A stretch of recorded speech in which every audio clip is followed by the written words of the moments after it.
We're pitching up a channel, bringing smiles to the world. We're hitting first base. Marty Lurie with friends. Home run, you know the ways and the trends, the stories all with the match of the block. It's Marty and friends.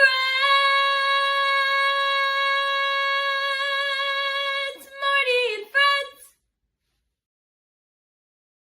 All right. I love it. All right. That is Ruby Barmay, my lovely granddaughter. She composed the song herself and sings it, and I love hearing it. So, Ruby, we love you and a great job. Well, welcome to Marty Lurie and Friends Talking Baseball. That's what we like to do, and we have a great crew tonight. As you can see up in the right-hand corner is Bruce Jenkins of the San Francisco Chronicle, who writes a great story every weekend and probably the most knowledgeable baseball guy I know in the Bay Area. So, Bruce, nice to have you here. Oh, it's delightful. Thank you. All right. And right below him is Chris Haft. Chris, of course, a longtime baseball beat writer for the Giants, covered the Reds. He's worked for MLB.com. And he's got a new book out, which is fabulous for anyone who's followed baseball, followed Giants baseball. It's called The Giant Among Giants, and it's the biography of the great Willie McCovey. And it's a wonderful book. We'll talk about it. And we also have Michael Gaines with us, who is one of the top criminal trial defense lawyers in the Bay Area, longtime Giants baseball fan, actually saw games, Bruce, believe it or not, at the Polo Grounds. Awesome. And I'm envious. He's here to talk about Willie McCovey and a little bit about Giants and stuff like that. So that's who we are. And, of course, you can make comments on the site as well, and we could bring them in as part of what we're doing. But let me start, first of all, with the Giants today. They did make a move, and they've traded one of their two left-handed relief pitchers, and that is Taylor Rogers. They broke up the Rogers twins to the Cincinnati Reds for someone called Brad Roxby. And I don't know if you're going to be hearing that name this year, to tell you the truth. He's 25 years old. He's out of Pitt, Johnstown. I never even heard of that before. But he's a right-hander, and they are paying half the salary of Rogers, which is half of $12 million. And Rogers is now a Cincinnati Red, and we've got Brad Roxby.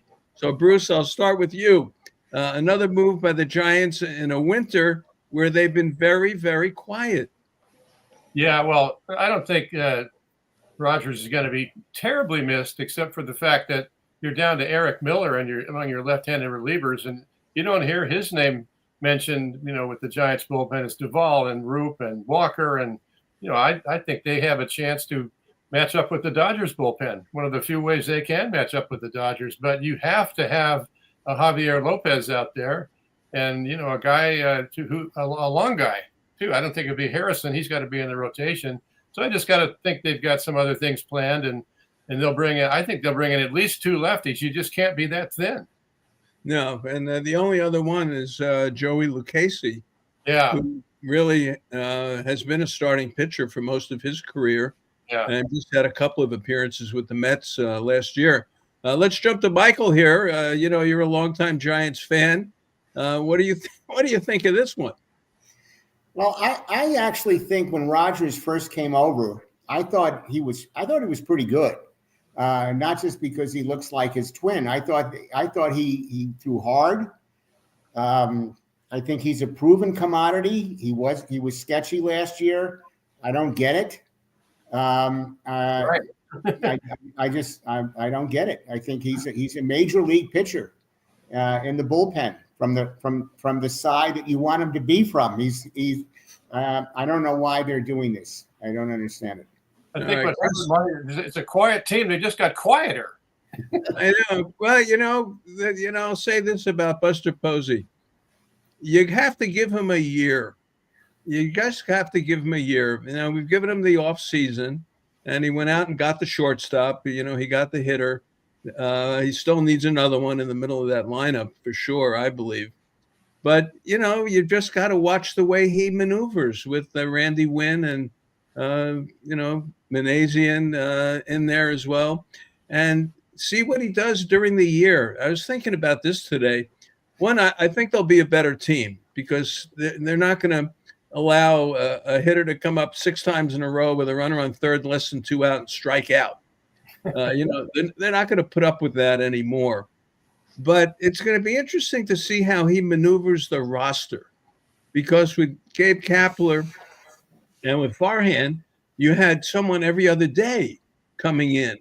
I don't think Posey's going to be doing that. And that to me is going to be interesting. And this is like one of those moves. I don't know what his plan is, but we're going to see it. Yeah, it's not going to be a series of, Connor Joe maneuvers where the guy's there for 10 minutes and then another guy's in for 12 minutes and this and that. It's all minor stuff. It's not big league difference making stuff. I think he will be very busy, but I think it'll be significant stuff. Verlander was very significant. Adames is a fantastic pick, considering how tough it is to get somebody to the Giants when players are going to teams that look to be more in contention. So, like you say, we don't know. We can't put a judgment on him yet. He's done pretty well, but there's a lot to do. Yeah, Chris, you covered the Reds for a long time. The Reds are close. The Reds are putting it together. They picked up the pitcher from Kansas City, Singer for Jonathan India. They've got a million outfielders. I don't know. They got players all over the place. They got 6 shortstops, but the Reds are close, you think? Yeah, they're getting there. It's been quite a while since they've been in the postseason. Right, of course, Giants fans remember that 2012 division series. It was a division series, yeah. And so any move most of their the moves they'll make will be geared toward trying to get back, in contention, continue that their attempted surge back into contention. So the thing about Cincinnati is, no matter what the line at the bottom of the box score says, attendance, if you scratch deep enough behind just about every Cincinnatian, dig into their skin, if you will, you'll find a Reds fan. So every year is a serious year for them. All right. Well, the Giants out of Las Vegas, the Giants are 79.5, and the Reds are right there with them. So that's kind of what Las Vegas thinks of the Giants. One other move that was made this week, it's worth noting as we catch up with everything. Jake Lamb was signed. Now, Jake Lamb, Bruce and Michael and Chris, you remember when he was with Arizona, he was terrific. He killed the Giants. What happened? How did he fall out of significance there? Yeah, he got hurt. Got him for nothing. Yeah, where did he go? To the Angels? He went to a couple of different teams. And last year, I think he was out completely. But he is a left-handed hitter, which, you have to watch the dots here. Lamont Wade is someone who, they may not be thrilled with. He gets hurt a lot. And maybe Jake Lamb is a left-handed platoon guy. So quietly, they've picked up Jake Lamb, minor league deal, but if he makes the team, he gets $1 million. Michael, what do you think of that one? I think that movement is the secret to life. And I really do think that there's really there's no downside to doing this. There's no downside at all.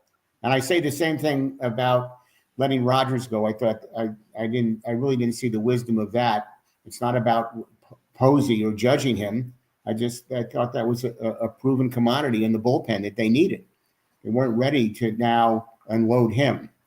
I want to bring that up again. Well, those are the 2 moves this week. The Dodgers got Kirby Yates. The Dodgers now have like a 12-man bullpen.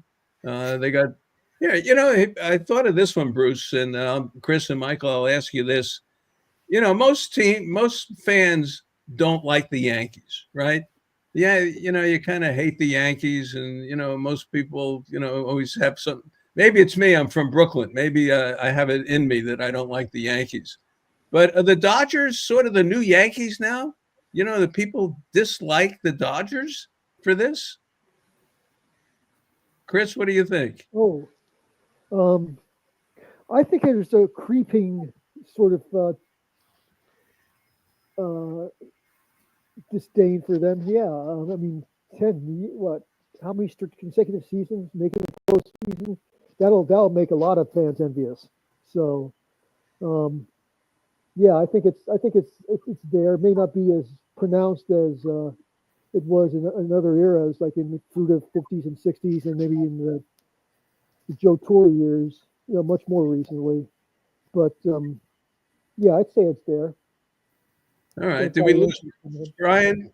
Did we lose Bruce there? I don't see him on the screen. I don't know if we lost him or not. There I am. Oh, there you go. I All lost my internet, but it's back. That's My right. fault. What do you think? Are the Dodgers the new Yankees? You kind of hate them like they hate the Yankees. I don't like that word at all. I don't like hating in anything really, especially in sports. I mean, I guess it's very cool, but to build your whole life around hating the Dodgers or the Yankees is ridiculous. But I know what you're saying. They're a very likable team. Freddie Freeman, come on, one of the greatest guys in baseball. Ohtani, you have to like. You have to like 3 Japanese pitchers that could be the 3 guys you face in a series. I mean, Mookie Betts. It's a team full of really good guys, and they do it right. They draft well, they spend well, they take risks. They're doing it all by the book. And next thing you know, they're a team that is hard to refuse if you're a free agent. And the thing about it is, as much as we think they're going to win 158 games right now, baseball isn't like that. And we've seen them the last 2 years before this get knocked off by San Diego and Arizona. Boom, there go the Dodgers. Where they go? They're not in the postseason anymore. So hate away, but I'm gonna watch the hell out of them. I'm never gonna miss a game. Yeah, I guess the point, maybe people root against them. Of course. Maybe that's the deal. Like they root against the Yankees. So we'll see. Another one that I want to touch on before we talk about Chris's book. The Willie McCovey biography, Giant Among Giants, Pete Alonso. And Michael, I'll say it to you. You grew up in New York. You've been to the Polo Grounds. New York baseball. New York teams, they get the guy they want. They don't mess around. They want you. They pay you. You go there. Pete Alonso is begging to come back, and I guess they have a stalemate with Boris. And Alonso is still out there. And you would hope that the Giants would be a player for this particular major league hitter. I mean, big time. And they need that. It's a hole in their lineup. It's gaping. They obviously need it. There's no secret about it. There would be nothing wrong with them announcing that we would try to get him. Even with Scott Boras. And so I'm hoping against hope that somehow that Pete Alonso would want to come to the Giants and that the Giants would be interested in spending the money to get him. That's what it takes. You think that something would happen? What are they making, a meatloaf? I mean, they're whipping up a casserole now? Make a decision, for God's sake. How many times can you go back and forth? He's got to tell Boras, here's where I want to go. See you later. I'm going to the Mets. Forget about it. Good Lord. But I totally agree with Michael. The hit for him to come to the Giants would be a blessing. Yes, I know. I say it every week. Bruce, you and I talk about it every week. And that is, you flip that lineup and you got Jung-Ho Lee. If he's a legitimate hitter, we'll find out. He only lasts until May. But you get him and, whoever's in the 2 spot. And then you get Adames, Alonso, and Chapman. You bet. I mean, now we're talking. Yep. Now we're talking. So they've reached, that sort of stalemate where Boris, is at 6 years and, 180 million, and the Mets are at 3 years and 70, like that kind of thing. So why don't the Giants jump in here? Absolutely. Well, Friedman had a great quote about it. If you hesitate about any free agent, you're going to finish third in every free agent discussion. You got to put it out there and go for it. Going for it hard for Alonso is not a risk. This guy's way too good of a power hitter. He's Harmon Killebrew. He's a belt. He's a slugger. He hits home runs, and he's had big moments for the Mets. And he plays. Yeah. If there's 162 games, he's playing 160 of them. Yeah. The guy shows up, Yeah. and he's marketable, and this organization needs a guy like that. So we'll see, but that that's worth the discussion. Let's talk about Chris's book because it is terrific. Michael, hold it up so people can see it. You've got it. There it is. A giant among giants. Chris, the great picture of Willie McCovey. Chris, tell us about the book. How did the idea come about for you to do a story about the great Willie McCovey? Largely because, Marty, as you've mentioned, it hadn't been done. Bruce might be able to address this because he's been in the market longer than I have. But Willie never wanted any sort of biography done on him, or at least he professed not to want one done. And then when he, after he passed away, and at age 80 in 2018, I figured, well, here's your shot. I took it to his daughter Allison, and she gave the project her blessing. I wouldn't have done it without her go ahead. That's the thing, because I'm sure the family. I was assuming that the family shared a lot of Willie's reticence. It's funny, these guys who were supposedly shy and retiring and all that, as people said of Willie Mack, they talk all day about how shy and retiring they are, and then they step into their limousine or big car that has personalized license plates on it. You got the Mac 44 plates. If that's not noticeable, if that's not calling attention to him, I don't know what does. So, but he was always an intriguing figure for me. How people respected him and loved him at the same time. And that was kind of like the touchstone or premise off of which I started writing the book. Bruce, I'll say it to you, and then you can comment on it. When you look at McCovey's career, I mean, coming up at 59 and unanimous Rookie of the Year, hitting 358, 359, and going way into the 80s. He went that far and came back in 77 and was like a bigger hero than ever. That's what I always remember that about. At a time when his knees were so bad he could barely get to the plate, but heaven help you if he gets there. He was a big threat right to the end, and he's just a name that the name always comes up. The Bob Veal died last week, and McCovey's name immediately comes up the way he talked about Bob Veal. A guy who didn't see that well and a little bit wild and a lefty. Don Drysdale passes away, and oh my God, remember how McCovey owned Drysdale?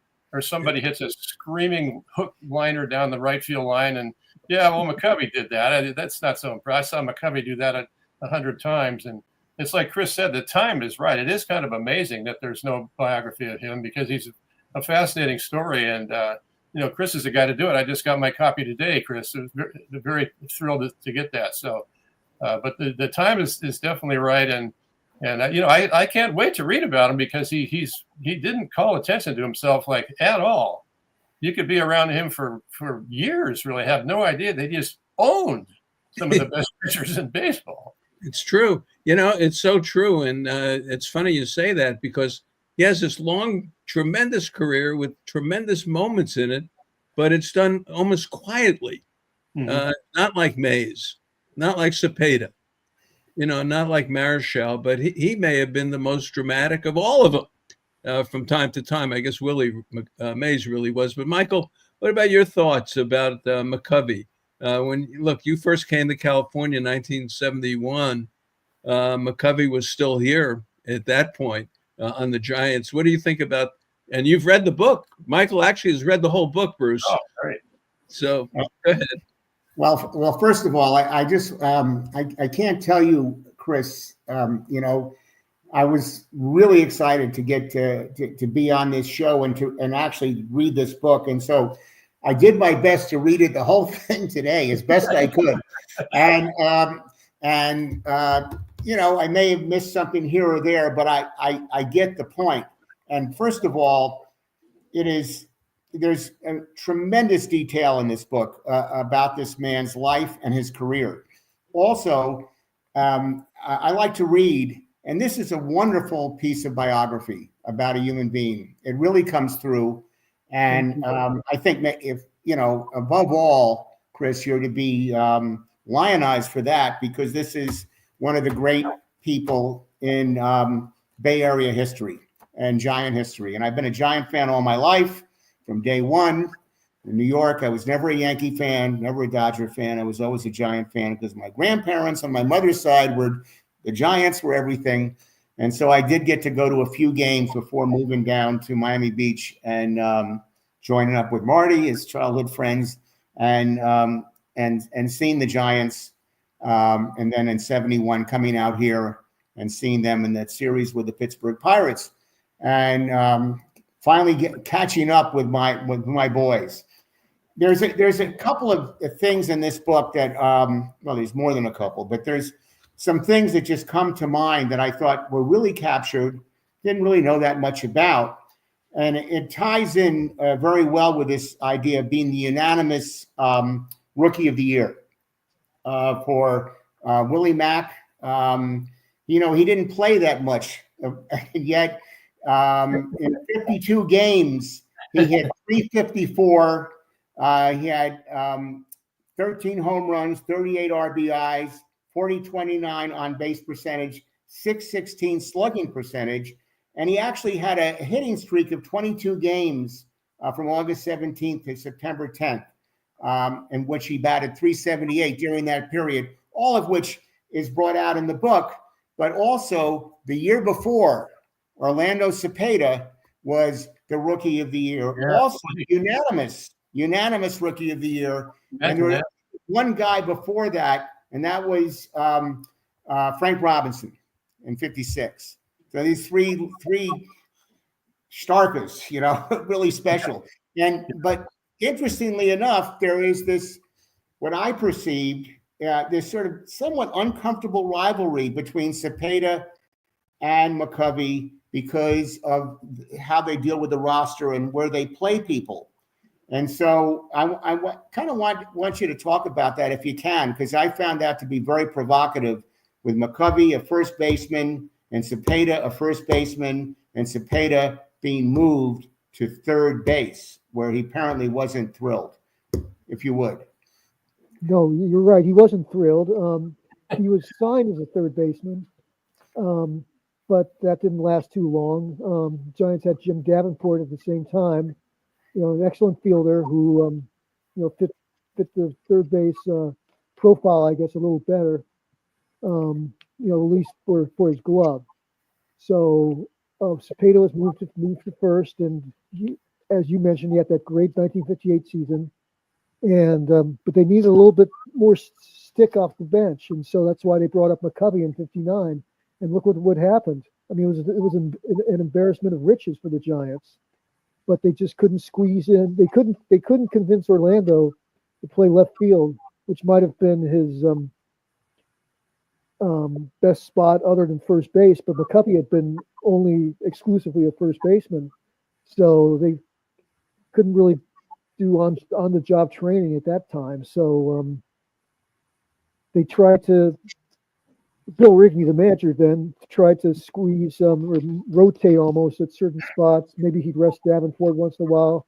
Maybe he'd rest Jackie Brandt, who was the left fielder, who won a Gold Glove that year. So he didn't want to rest him. Yeah. But sometimes he'd rest, and Cepeda would play little spots. And of course, fans love having their scapegoats. And if Orlando messed up on defense, it was McCovey's fault, because he was one who unwittingly, created the log jam. Not that he was trying; certainly wasn't trying to. But they again, that was the only way they could somehow accommodate the two of them.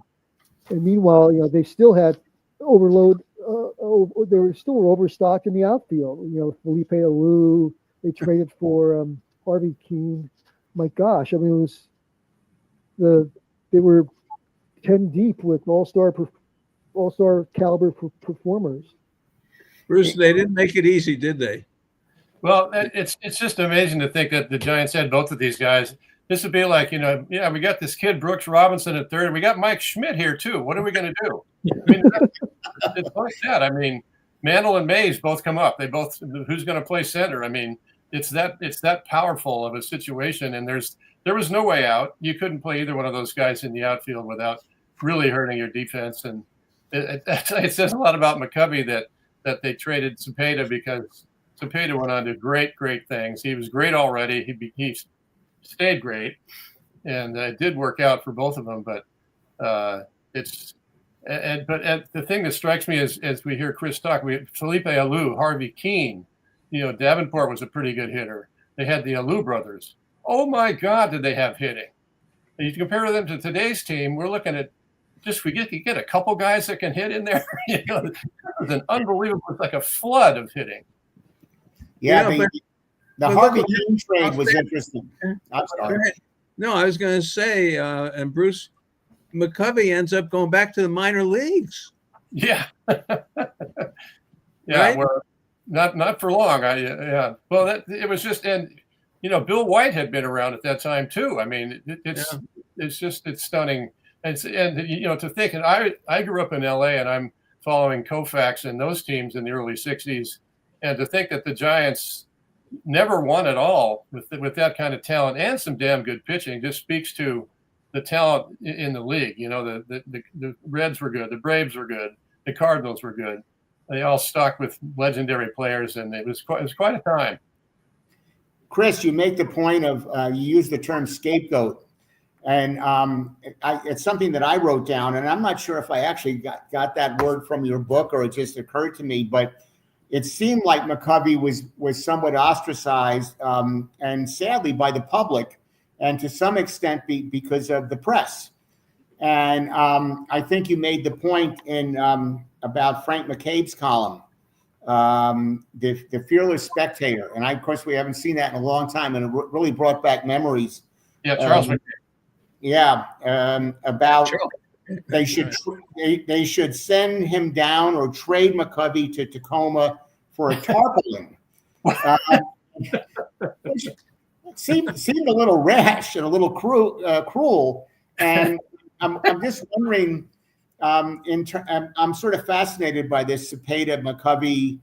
Maybe it's a rivalry in my own head that I've gleaned from the book, as whether was Cepeda the fan favorite at that time, and to McCovey's expense. Very much so, up to the time he walked out the door in 1966 when they traded him on May 4th of that season. They had never been able to get very far in trade talk with teams for either player. Usually it was McCovey who was the subject of trade rumors, because there's no way they get equal value in return. How could you get equal value in return for a guy who had he had 44 home runs in 1963. He tied for the league lead with Hank Aaron, and there's no way they get a representative of, who could they needed pitching, who would they get? Yeah. I think the only way you could call it a rivalry was that they played the same position. They're both sweethearts of guys. I'm sure they didn't dislike each other as people, but McCovey got there first. I'm sorry, Cepeda got there first, and he was like a man about town. He was beloved. He was out dancing the salsa till midnight. He knew all the jazz clubs, and he embraced San Francisco in every possible way. And Willie was just a lot quieter, and he did come along. He was the second guy to come, a totally different kind of personality. But it's a very odd kind of rivalry that's a tough word to describe for those two guys. One of the best parts of the book, Chris, is look, we talk about McCovey, we talk about Cepeda, and it all comes to a head in 1962 in the World Series. In Game 7 for the last at bat, who comes up? McCovey with first base open, and you do a great job detailing that 62 series and that last at bat with Ralph Houck and Ralph Terry, the pitcher for the Yankees. But look who comes up with first base open, McCovey. And who's on deck? Cepeda. So it seems like these two were just always entwined in the moment. Marty, I got to tell you, Yeah. that moment is told in this book with exquisite detail. Great. The Ralph Terry stuff is incredible. What he's thinking about, and Ralph Howe coming out to the mound. Do you feel okay? Yep. Does he have good control? Elston Howard says, sure, okay, and walks back. And the whole thing is pretty dramatic the way it's written, even though it's all this detail from different people, from McCovey, from Ralph Terry, from Ralph Howe, the infield, everything from Willie Mays. It's one of the most exciting parts of the book. I will tell you, it was great. It was like reliving it again. It's good biography, I got to tell you. And no, go ahead. Chris. I was going to say thank you very much, Michael. It was interesting to talk to Orlando Cepeda about it. 50-something years later, and he mentioned, and what struck him was how the action just kind of accelerated toward, through the last few outs and that ninth inning or whatever. People think of baseball as a slow pastoral game, but so often the key moments of a game, the later innings, just unspool themselves and more quickly and more quickly and more quickly with each passing out. And then by the time you're 1 out into the ninth or 2 outs into the ninth, you got to name that pinch hitter or whatever. Things are happening pretty quickly. And Cepeda was agog at how well the Yankees handled the pace of the game. And maybe that says as much about their success during those times, during that era, the early '60s, late '50s, as much as anything. Chris, how did you do the research for that particular part of Michael just talked about it? You got Ralph Terry in there. We've got quotes, of course, from numerous people. How did you do research, and who did you talk to about this book? Oh boy. Well, not everything was. I wasn't able to get 100% of the stuff through one-on-one interviews with, conducted by me, but most of what I got, I'll say, but everything is documented, so I didn't. No plagiarism here, and I was able to gather things a little bit at a time. Just get this interview here, get that interview there. Bobby Richardson was, a really good interview also from the Yankee side, and what few Giants were left, sadly enough, from those teams, Bob Boland, think of a pitcher like him. I think it was his rookie year in '62 or maybe '61, but he told me gave me some nice little nuggets. The Giants were amazed that they even pitched to McCovey, for instance. They thought they with first base open, they'd walk McCovey and pitch to Cepeda, who had had a rough day at the plate the previous day, but the day before that, he had a big game. So basically, the strategy backfired. I mean, it backfired. McCovey couldn't have hit the ball any harder. He basically doubled the right center, except oh my God. Yeah, I was thinking about that. In baseball history, there are certain moments, certain bats, certain things that just transcend all others. And maybe one of the Mazeroski home run, maybe, I don't know, Tony Lazzari being struck out by Grover Cleveland Alexander, who was drunk in the bullpen, and they woke him up and brought him in the game in the World Series.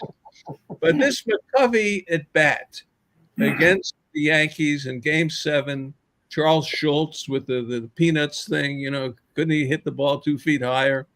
That McCovey at bat, and he was still a young man at this point. He'd only been in the big leagues a few years. He'd been sent to the minor leagues, which, Chris, you have in the book. And he was sent to the minor leagues so Marichal could come up. at that point. Right. Yeah. That What a- one at bat, I'll say it to Bruce because you do this stuff so well. That one at bat, McCovey against Ralph Terry, maybe one of the most famous at bats in baseball history. Yeah, well, neither one of them was drunk, which is always good. But yeah, I mean, I can't think of too many. I mean, I think about Ohtani pitching to Mike Trout in the World Baseball Classic and the international implications and all that meant, which is nothing compared to this. But I don't know. It was so powerful. It was such a convergence of talent. It was the mighty Yankees who won every year. They had their guy out there. He's still pitching, by the way, which we don't see today. He would have been gone in the fifth. And McCovey and Cepeda were both involved. It wasn't where one of them was on the bench. They were both godlike. Cepeda already, and McCovey, it took him like 10 minutes to become somebody that everybody in the league feared. Just watch him 2 days, and you don't want to pitch to this guy. And I don't know. That's a pretty tough one to beat. Chris makes the point in the book this is where were you when it happened moment, that everyone can speak to it, sure. What were you doing at that time? And I forgot about Bobby Richardson talking about it, and there's also this detail about how the ball would be going down at rapid, so we didn't have to jump that high, it was there, Yeah. It was, he hit the hell out of it, he did. And he, of course, Richardson had moved over, and Terry was looking at him and saying, well, he must know what he's doing. Yeah. If he's playing like a little bit of a shift here, he must know what he's doing. So I'm going to let it happen. And that was great. It was really well done in the book because it's almost like a movie. It's from all these different views. Everyone who's involved in that, with McCovey in the middle. And it was a series that had Willie Mays and Mickey Mantle in it. But by God, this is what it came down to, It had with 2 out in the 9th inning, Mays hits one down the line. Yeah. And if it's not in the mud, the game gets tied up. Out the mud, yeah. Yeah, I got the mud story in here too. Yeah. So, Chris, when does McCovey kind of become loved by the fans? Well, when does he become the great Stretch, the great Willie McCovey? Good I question. guess you could say there were 2 phases. One, his first 13, 14 years in the big leagues when he played uninterrupted for the Giants, with the exception of that demotion to AAA in 1960. But he gradually gained popularity. Then when Mays was traded in 1972, it essentially became McCovey's team. But then he was traded in the 73-74 offseason to San Diego, and the Giants fans suddenly were left without, Juan Marichal was the lone guy left over from, the great teams of the early 60s. And McCovey was gone, but he came back because he loved San Francisco that much. Plus, there was an opening at first base. That was convenient. So he came back in 77. And as John Miller, who I quoted in the book, pointed out, that really cemented the love affair with Giants in the relationship between Willie Mack and the fans. He was a guy who wanted to come back. He wanted to be a Giant. Giants, but he didn't care. He wanted to play a candlestick. My gosh, on those awful knees of his. But he came back, and that the fans couldn't express the love they had for him enough. It was just. I remember being at a Warriors game during his first season back with the Giants, '77, and I was leaving the Oakland the Coliseum Arena, and before I got to the exit, Roy Steele got on the microphone. Ladies and gentlemen, Willie McCovey. The Giants were playing the home game that night. Willie McCovey has hit a 2-run homer in the 9th inning, and the fans, just let loose this cheer. Hey, Willie Mack did something, but the Giants ended up losing the game, but that didn't matter. Willie had I think it was like his first home run at home as a Giant, or maybe his first home run overall back as a Giant. So it was a big deal, even at a Warriors game. Michael, I have a question. Could you hold up the book again? What is the backdrop of that picture?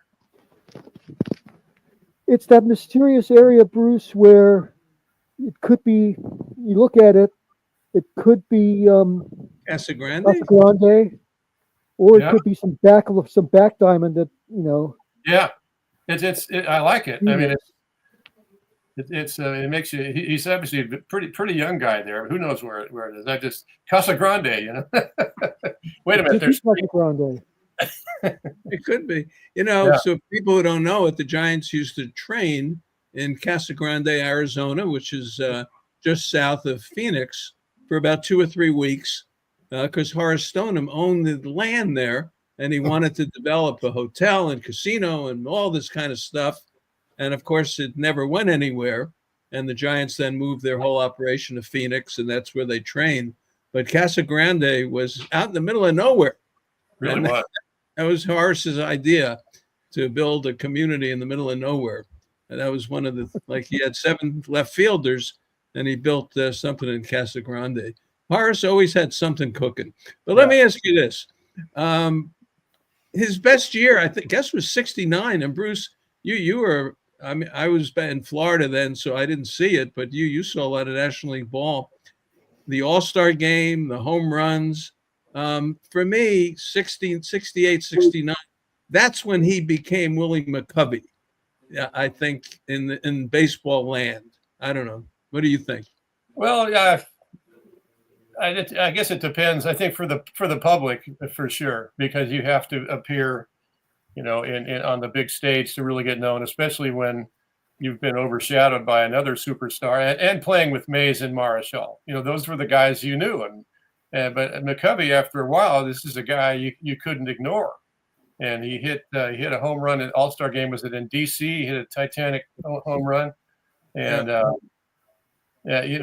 for me, it happened in like 63. I mean, late 62 is when I thought McCovey was one of those guys with Frank Robinson and Eddie Matthews and Kenny Boyer and all the guys. I thought he was right in that company, but for the national stage, and of course the Giants didn't get back to the World Series. He was as loud as he was at the plate. He was a very quiet individual. He didn't.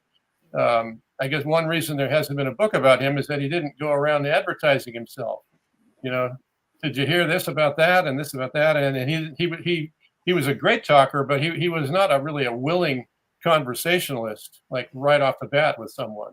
You kind of. Is there anything controversial, Chris, about Willie McCovey that you found doing the book? I'm sorry. What was that, Marty? Controversial about Willie McCovey? I heard a few things, but nothing I could really repeat, and nothing I could really document either. But maybe this isn't. I don't know if this is all that stunning, but the fact that he was considering surgery, he had just excruciating years, his final 10 years of life, roughly.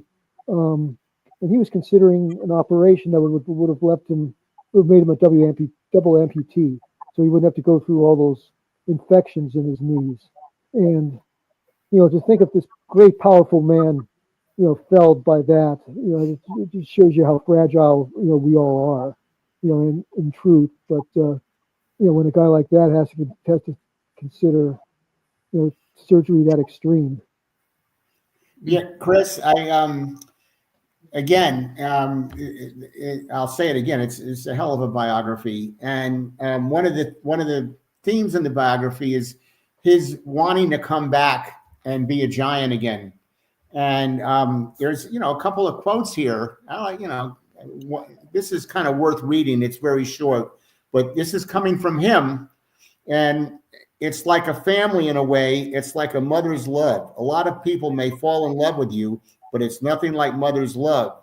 That's why once you leave the original club, you're kind of being used after that. That's why I'm coming back to San Francisco. They're the only club that wants me. He went on to say that once you get traded, you usually get traded again and again and again, and you've lost your tether. So, I mean, this is an interesting man, that has fallen in love with playing for the Giants, being at Candlestick Park, using that wind tunnel out to right field that he could benefit from. He knew it. And I just thought that, a number of parts of the book are just moving, and that certainly is not the least. It's a terrific thing how much adulation he got when he did come back to the Giants, because he was it. He was it.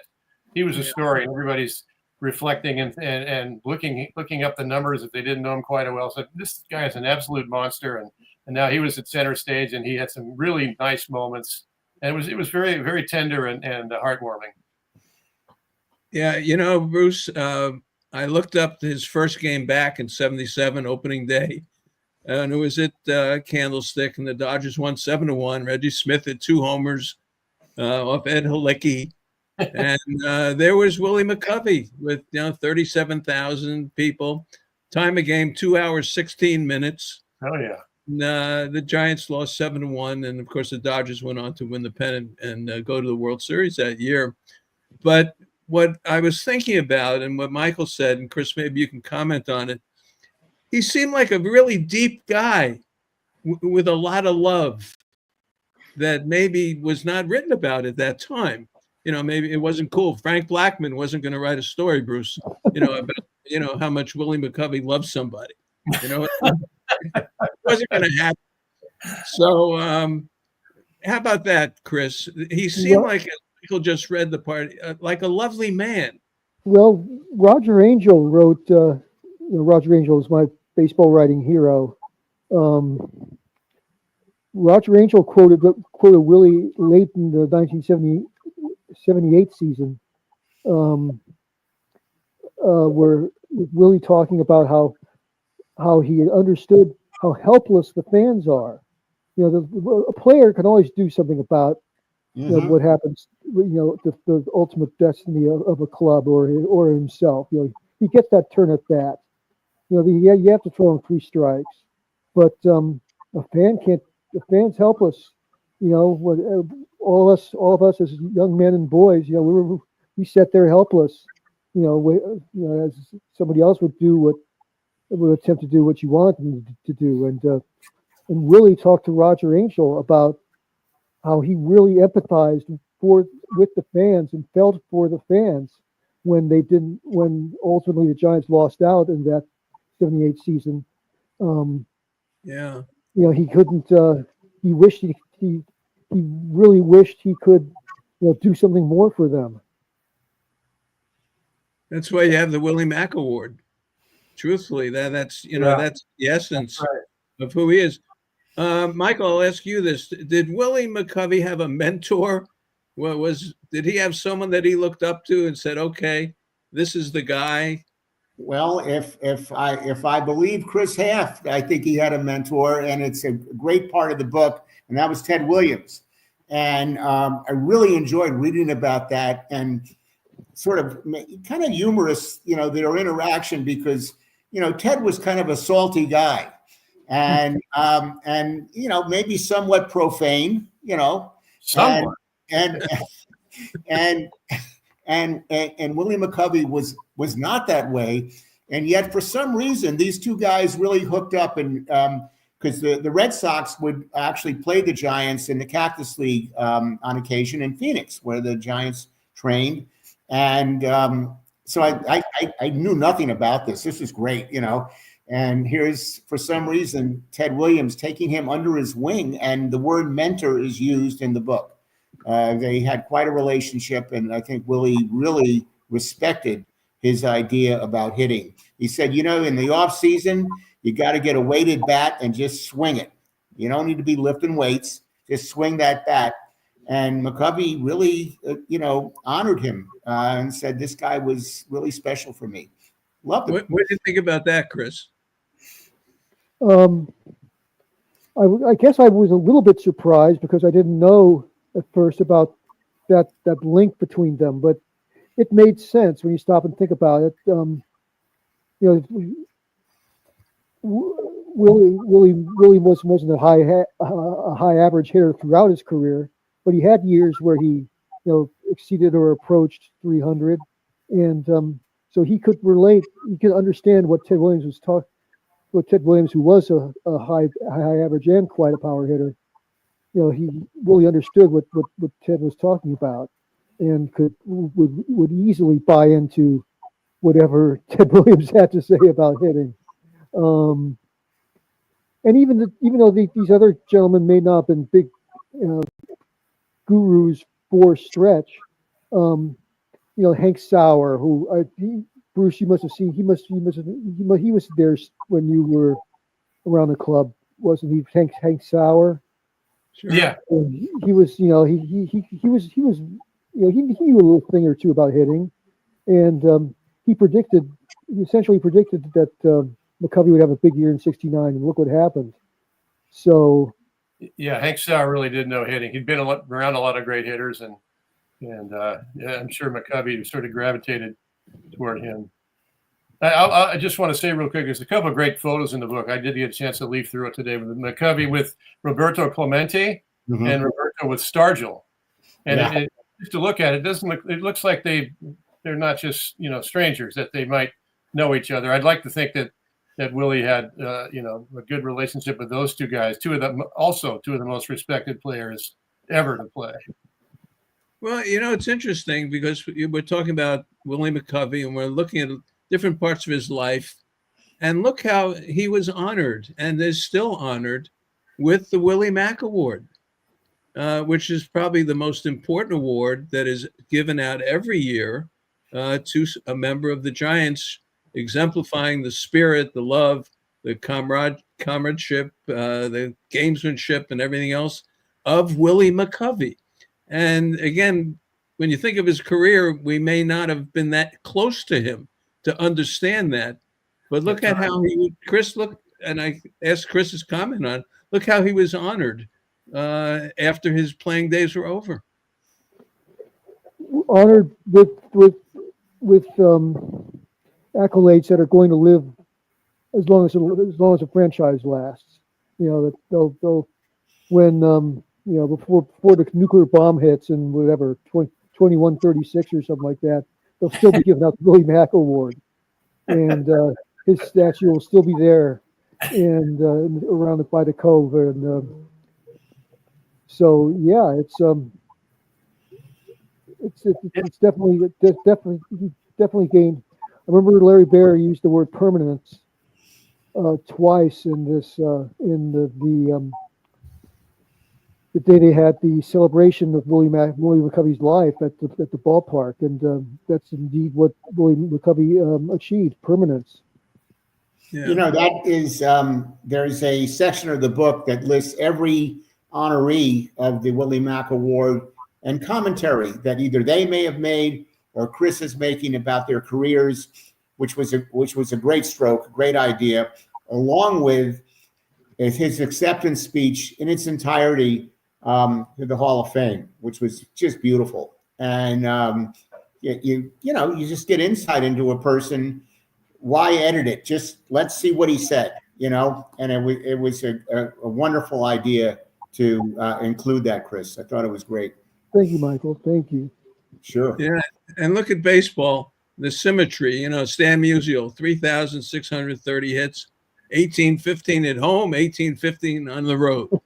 And Willie McCovey, 521 home runs. Ted Williams, 521 home runs. Yeah. Isn't it funny? And at the time, 500 was so magic. You knew all the 500 guys. You knew Killebrew and Jimmy Fox. You knew all the guys who had cleared 500. And I think it was when Jim Thome got there, and he lost a little something for him. Chris, where does one get the book? Because it is out, and Triumph is the publisher. I know a lot of people there. We've had Triumph books on our show before. But where does one get the book, and tell us about it? It's actually University of Nebraska Press, Marty. Stop it. Edit that, Ryan, my producer. Stop it.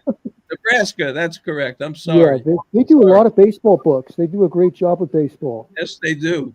And they send them to me, so I apologize. The University of Nebraska Press website, Books Inc., I believe, is carrying it. But the major bookstore chains should have it, and of course Amazon. So, I do, and of course I appreciate this visit so much, Marty, because my goal is to make sure everybody at least knows that this book is out. Because I think if people know it's out, they'll go out and get it, no matter what they think of my writing. You know, the cover, just the fact that it's Willie Mack, that sort of thing. So it's a lot like John Shea's book. It just makes you feel good to relive some of the moments of Willie McCovey's life as a baseball player and his post life after being a Giant for so many years. I'll ask Bruce this, and Michael and Chris. Do you have a favorite Willie McCovey moment that comes to mind?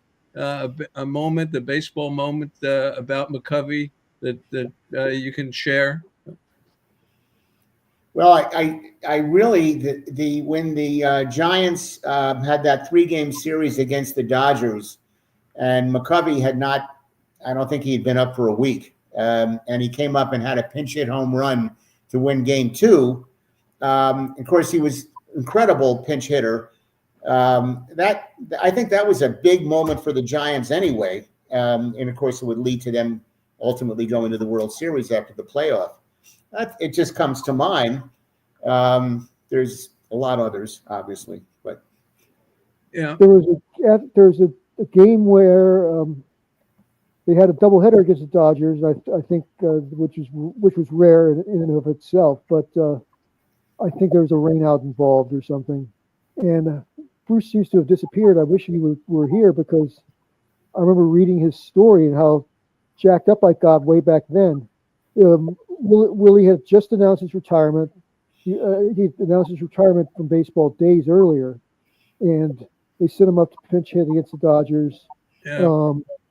Score tied 3-3 in the ninth, and he hit one up the alley and scored Rennie Stennett from first base with the winning run. And the fans, the crowd did not stop. Bruce, I'm talking about the game I know you covered, because I reread it recently in my bunch of clips that I used to gather this for this story. It was the game where Willie got the game-winning double in the ninth inning, and the fans responded with like a 5-10 minute standing ovation. It was like between games with a doubleheader. He won the first game of the doubleheader with an RBI double, and so pinch hit RBI double. And so that was probably my favorite Willie Mack moment. Mm-hmm. Yeah, Rennie Stennett, Bruce scored. How about that? There you go. Sorry, I disappeared there. My internet goes in and out. I got nothing to do with either. But do you have a McCovey moment, a baseball moment that comes to mind for you? I just remember one of the first times I got a look at him. I couldn't drive yet, where I was a kid in L.A., and my dad was a huge fan. He always knew who to go see. Hank Aaron was huge, obviously Mays.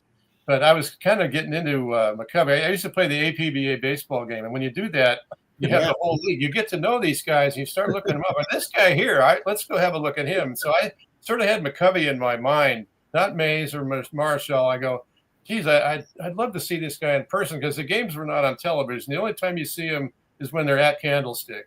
And I think at that point, they might not even been on TV then. So we go out there, and sure enough, McCovey hits this monstrous home run into the right field pavilion. It takes forever going around first base. I just go, God, that's so cool. We could go home right now, Dad.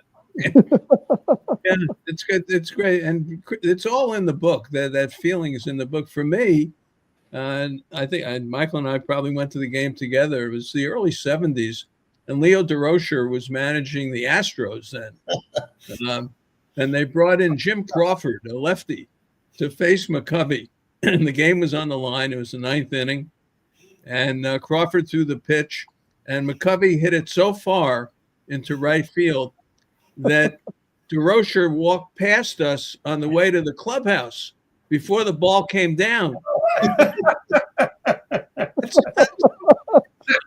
I'll never forget it. I swear to God, on that, I was sitting there, and that was my baseball moment for Willie McCovey. And, the ninth inning home run. And Michael pointed out he leads the National League in grand slams, right, Michael?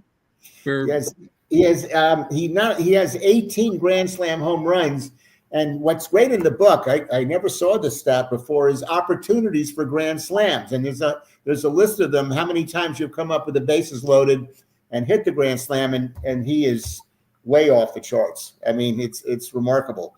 I had never seen that metric before, whatever you want to call it. It was great. I mean, I thought it was terrific. Well, Chris, are you happy with the book? I imagine just getting it done and having it out there and seeing it in print must be very just rewarding for you.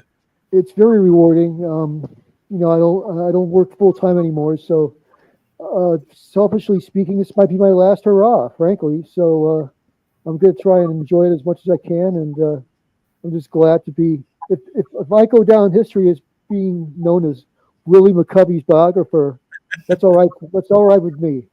It's great work. Great work. Yeah, very good. It's a pleasure having you on. Let me play our spot by Rick Robin Construction, because he sponsors our show here along with River Islands, Bruce, my crowd, and Original Joe's as well. But Rick Robin always joins us once a week for a little 30-second spot. So, Ryan, if you want to play it now, this would be very... It's been a pleasure working with Rick Robin this year. Rick Robin, ROBBEN, NapaConstruction.com. Rick, the last time you were on with us, you told us about kitchen and bath remodeling, but there's a lot more going on up in your area. Yes, there is. ADUs, auxiliary dwelling units, which are known as granny units. We can do your existing garage, attached garage, even building a new unit in the back. And so what we do is come out, bring our architect out there. Such a great thing. No sewer hookup fees, no water hookup fees. So that's what we do. Rick, how does one start the process with you? How does one get in touch with you? Oh, you call Tammy, 707-332-7575, 7 days a week. Rick Robin, ConstructionNapa.com. Rick, the thing I like about this, no problem for me. You come out with the plans, the permits, everything is in-house, no fees, and you get a new unit that you can rent out and get money back on your investment right away. I like it, Rick. Thanks, Marty. Love talking to you. Rick Robin, ConstructionNapa.com. It's been a pleasure working with Rick. That's Rick. Okay. I love it. But that's what makes this stuff happen. We'll do that. Bruce, thank you for being on. Anytime, Marty. I know. We're going to do this during the season and do this, try once a week, what have you. Of course, then we'll have our Sunday show too. And Chris, you're always welcome to be on it. Michael, it's great to have you on. I think you have a future in this. Well, I just want to say one thing for our benefit, Chris' benefit. Baseball fans, we can go back and we can talk the game, year after year after year after year. So we're kind of historians and, just casual historians. It just comes naturally. Every once in a while, you need a refresher. And this is a terrific book. Chris, I really enjoyed it. I've been reading as fast as I can today, so I'm sure I missed a lot. But it was. I'm going to spend some more time with it now. I really enjoyed it. Thank you. Thank you, Michael. Thank you. I really appreciate it. That book's going to be around. That book's going to be around, Chris. Like the Hank Aaron book, the Mandel book.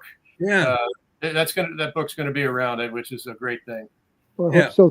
Thank you, Bruce. And you please know that I admired you so much during your career, and glad we still get to read you every week. So. Oh, I appreciate that, but I can't tell you what a great work it is. I haven't read it, but I'm just hearing everybody talk about it, knowing how diligent you are. I can't wait to dive into it.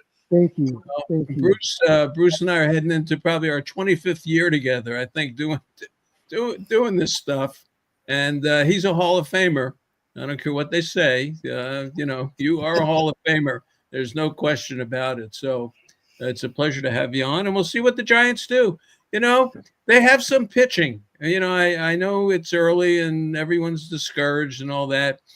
They can pitch. and they did have mostly a bullpen until today, until they traded one of their lefties.